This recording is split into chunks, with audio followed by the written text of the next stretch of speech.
ईशा, ये मेरा सवाल होगा आपसे। ईशा, हम लोग पोस्टर में देख रहे हैं बैकग्राउंड जो नज़र आ रहा है वो कहीं ना कहीं पॉलिटिकल नज़र आ रहा है। भगवा झंडे भी हैं, तो कहीं ऐसा तो नहीं कि शिवसेना के आसपास इस इर्द गिर्द फिल्म है, कुछ उससे इंस्पायर है? Film first of all thank you everyone, आप यहाँ आए, थैंक यू सो मच। ये फिल्म जो है 80-90 पूरे, so actually you can't call it a political drama, लेकिन हाँ ये एक it is based on a lot of true life जो इवेंट्स होते हैं, and it deals with a lot of such issues.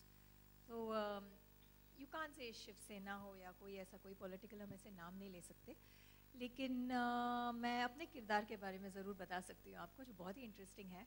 और जैसे कि आप सब लोगों को पता है, मुझे run of the mill mundane जो रोल्स होते हैं करना पसंद नहीं है, मैं कुछ अलग ही करना पसंद करती हूँ। और ये जो इस फिल्म में मेरा जो किरदार है वो भी वैसा ही है, काफ़ी शेड्स है, ग्रे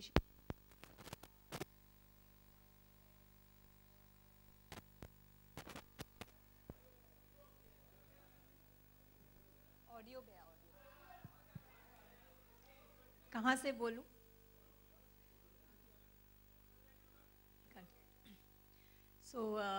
इसमें इस किरदार में ग्रे शेड्स भी है, रोमांस भी है, और revenge it's actually more than anything else एक रिवेंज ड्रामा है, हार्डकोर ड्रामा है।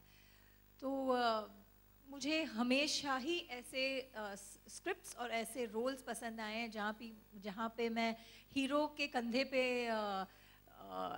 गन रख के कभी शूट करना पसंद नहीं करती। मैं ऐसे रोल्स चाहती हूँ जो सब्सटैंशियल हो और कुछ करके दिखाए, जैसे कि वेदर इट्स क्या कूल है हम, whether it's Don, whether it's Shabari, whether it's Krishna cottage, whether even if it's one item song in Khallas. So ये भी कुछ ऐसे ही है, अलग ही एक मेरा किरदार है, और बहुत लंबा स्पैन है, फ्रॉम द एज ऑफ से 25 to 80 ईयर्स का एक औरत की एक जर्नी दिखाई है, स्पिरिचुअल जर्नी। ईशा, ये दूसरा सवाल होगा, दोनों पोस्टर जो दूसरे पोस्टर हमने देखे उसमें कहीं ना कहीं ऐसे वर्डिंग से नजर आ रहे हैं कि दोनों लोगों की आपस में टक्कर है, तो क्या ऐसा कुछ देखने को मिलेगा? Like I said, it's a revenge drama. तो इनका जो मेरा जो किरदार का नाम है सांगली है फिल्म में, Sangli. So Sangli is shown as a very vindictive woman, उसका नेचर ही वैसा है। और हालांकि हम सब if we are wronged in life, हमारे साथ कुछ ऐसे हादसे अगर होते हैं, इंसिडेंट्स ऐसे होते हैं, तो एक तरीके का एक वेंजेंस आ ही जाता है हम में, कितने भी अच्छे क्यों ना हो हम, हो ही जाता है। एक बदले की एक भावना हम सब में कहीं ना कहीं होती है। All of us have a little bit of bad and a little bit of good in us. तो ये हाँ है एक तरीके का एक टसन पूरी फिल्म में इन दोनों कैरेक्टर्स में है। देवेंदु, आपसे जानना चाहेंगे, पिछली फिल्मों से जो आपका किरदार रहा है उससे काफ़ी डिफरेंट लग रहा है, शेड्स दूसरे तरह के नज़र आ रहे हैं, तो किस तरह से प्रिपरेशन की आपने इस चीज़ को इस फिल्म के लिए? टू बी ऑनेस्ट, अभी प्रिपरेशन शुरू नहीं हुई है, ये सिर्फ अनाउंसमेंट है। अभी हम शूटिंग शुरू करेंगे फिल्म की, आई थिंक समवेयर अराउंड अक्टूबर-नवंबर। जैसा आपने कहा किरदार के बारे में, तो हाँ वो डिफरेंट है। I think not just me, any actor, any artist, वो हमेशा यही कोशिश करते हैं कि हर बार एक कुछ नई चीज़ करें। अपनी तरफ से तो हम उसको हमेशा बहुत अच्छे तरीके से करते हैं, बट लोगों को कैसा पसंद आता है वो मैटर करती है चीज़। तो इस बार भी एक यही कोशिश है कि एक डिफरेंट कैरेक्टर, उसकी कुछ डिफरेंट कॉम्प्लेक्सिटीज़ के साथ, उसकी कुछ डिफरेंट कैरेक्टरिस्टिक्स के साथ एक नया कैरेक्टर लेके आऊँ। सो लेट्स सी कैसे जाता है। और ईशा जी, क्या आपके कॉमेडी जो पंचेस होते हैं अक्सर आप जिसके लिए जाने जाते हैं, तो क्या वो चीज़ें इस फिल्म में नजर आएंगी? इसमें फिजिकल पंचेस ज़्यादा नजर आएंगे।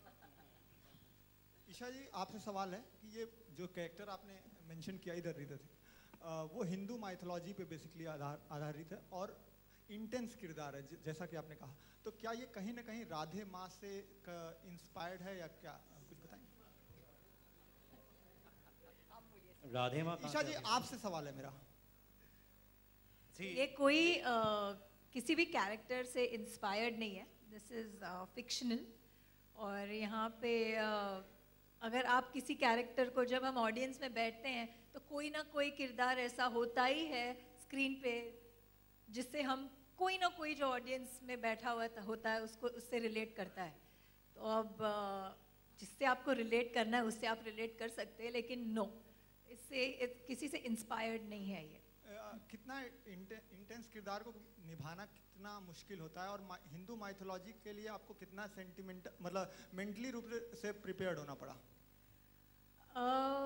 ये माइथोलॉजी नहीं है फर्स्ट ऑफ ऑल, क्योंकि माइथोलॉजी वो होती है जिसका युग का पता नहीं होता। ये अभी का चल रहा है, so you want even call it mythology. तो इसमें हम उस डायरेक्शन में जाएंगे ही नहीं। ये वेरी टुडे है, आज की फिल्म है ये। बस इसको देख के आपको जो लगता है लगे क्योंकि हमारी फिल्म तो शूट हो रही है अक्टूबर नवंबर में, और जब पर्दे पे आएगी तो फिर आप देख के जो भी समझना है समझ लीजिएगा। But I am sure you like the film, क्योंकि स्क्रिप्ट ऐसी है, इसीलिए मैंने अब 4 साल बाद अगर मैंने अपनी फर्स्ट फिल्म चूज़ की है तो ये की है, क्योंकि it is a fantastic script. Isha ji, अगर आपको किसी पे बायोपिक बनाने का अवसर मिले तो आप किस पे बनाना चाहेंगी? आपके ऊपर, क्योंकि बायोपिक का चलन बहुत चल रहा है बॉलीवुड में आजकल, तो हर कैरेक्टर, हर एक्टर या एक्ट्रेस चाह रहा है कि वो एक बायोपिक बनाए, तो आपको कभी अवसर मिले तो आप किस पे बनना चाहेंगे character?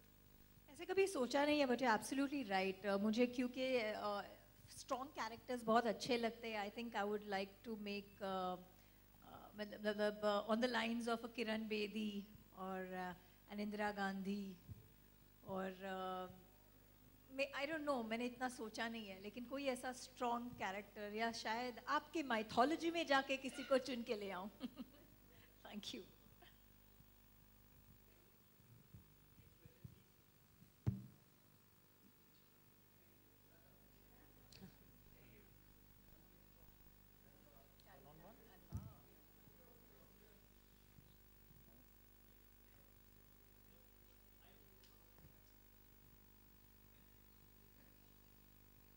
Thank you. Ankur sir, thank you. Thank you. Ankur sir, मैं आपसे पूछना चाहूँगा, ये आपकी डेब्यू फिल्म है, तो ऐसी क्या बात है स्क्रिप्ट में जो, what is the X factor about the script जो बोलते हैं, और ईशा जी को और दिव्येंदु को ऐसी क्या बात पिच कर गई, आपने कैसे पिच किया? What is the X factor about the script? क्यों चुना? जैसे Isha is coming back after 4 years, तो